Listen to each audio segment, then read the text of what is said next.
If you are still looking for a flex option for your fantasy football lineup, here are some guys rostered in under 50% of ESPN leagues to consider. Some factors when it comes to this is actually who is available on your waivers. That's different league to league, the depth of your league, and who you would start over these guys. Kicking things off with Kenyon Drake, and this is only if Gus Edwards does not play. Carolina gives up the sixth most points per game to running backs. The last time Kenyon Drake played, he had 24.9 fantasy points on 26 touches. Same team, Devin Duvernay, they get creative with his usage. There's no Bateman right now. He's had 2 good weeks above 16 fantasy points, and Carolina's a top 10 matchup for wide receivers in fantasy. He did not practice on Thursday, so monitor that, but Isaiah McKenzie operates in the slot for Josh Allen. 4 total touchdowns in 8 games. He's on a great offense. Baker Mayfield's not really an upgrade, in all honesty, but Terrace Marshall's operating as the wide receiver 2 in Carolina. Deeper leagues, you can look at Laviska Shenault.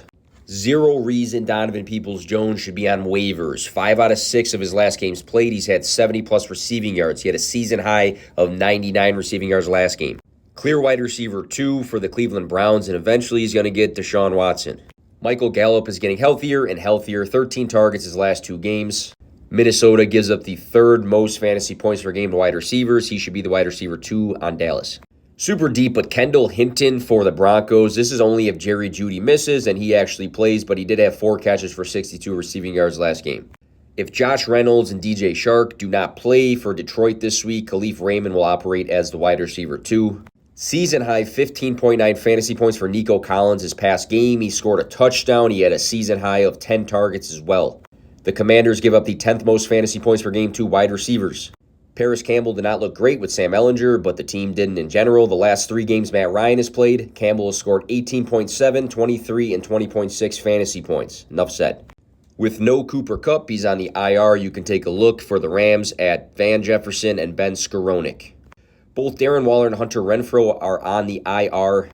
Matt Collins just had his 4th game of 6-plus targets last week. He's had 4 weeks above 11 fantasy points with a high of 29.96. The veteran Jarvis Landry, he was limited on Thursday, so monitor that, but he should operate as the wide receiver 2 for the Saints. The Rams give up the 9th most fantasy points per game to wide receivers as well.